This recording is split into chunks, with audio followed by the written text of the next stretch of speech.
മുസ്ലിം league നേതാവ് Sadiq Ali arch ബിഷപ്പിനെ കണ്ടത് നാടകമാണെന്ന് കരുതുന്നുണ്ട്. തീർച്ചയായും ഇത് മുഴുവൻ നാടകമാണ്. മുസ്ലിം ലീഗ് എന്ന് മാത്രമല്ല, ഇവിടെ നമ്മുടെ സർക്കാരും എല്ലാ രാഷ്ട്രീയക്കാരും പറഞ്ഞുകൊണ്ടിരിക്കുന്ന എല്ലാ നാടകമാണ്. കാരണം ഇവർക്കിതിന് പരിഹാരമുണ്ടാക്കാൻ ആത്മാർത്ഥതയുണ്ടെങ്കിൽ വളരെ സിമ്പിളാണ്. പ്രതിപക്ഷം സർക്കാരിനോട് ആവശ്യപ്പെടണം വഖഫ് ബോർഡിനോട് അവകാശവാദം പിൻവലിക്കാൻ.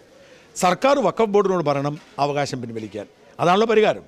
ഞങ്ങൾക്ക് ഈ ഭൂമിയുടെ മേൽ, അതായത് മുൻപത്തെ ഭൂമിയുടെ മേൽ ഞങ്ങൾക്കൊരു അവകാശമില്ല.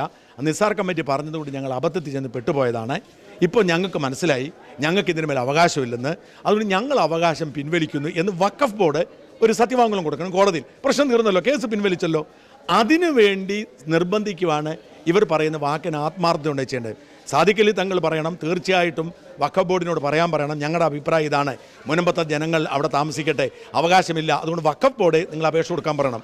സർക്കാർ പറയുന്നുണ്ടല്ലോ കമ്മീഷനെ വെച്ചിട്ട്. അപ്പോൾ സർക്കാർ കമ്മീഷനോട് പറയണം, കമ്മീഷനെ ഇതാണ് ഞങ്ങളുടെ ആവശ്യം, അതുകൊണ്ട് നിങ്ങൾ സർക്കാർ കമ്മീഷനോട് പറയണ്ട, സർക്കാർ വഖഫ് ബോർഡിന് പറഞ്ഞാൽ പറയാം, കാരണം സർക്കാർ നിയമിച്ചാണല്ലോ. അപ്പോൾ ഇതെല്ലാം നാടകമാണ്.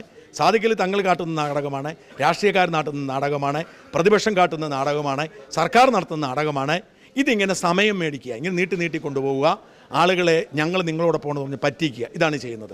ഒരു സംശയം വേണ്ട. സാധാരണ കമ്മീഷനേക്കാളും വളരെ ഡിഫറൻ്റ് ആണ് ഈ കമ്മീഷൻ എന്ന് പറയുന്നുണ്ട്. എന്താ വ്യത്യാസം? ഒന്നാമത്തെ കാര്യം, ഒരു കമ്മീഷൻ, ഒരു ജുഡീഷ്യൽ കമ്മീഷൻ്റെയും ഒരു തീരുമാനവും ഇന്നേ വരെ നടപ്പിലായിട്ടില്ല.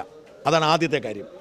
കമ്മീഷൻ നടത്തുന്ന സമയം കളയാൻ വേണ്ടിയിട്ടും ആ റിട്ടയർ ചെയ്തിരിക്കുന്ന ജഡ്ജിമാർക്ക് നല്ല വണ്ടിയും വാഹനവും സൗകര്യവും സ്വത്തും ഉണ്ടാകാൻ വേണ്ടി മാത്രമാണ്. ഒന്ന്.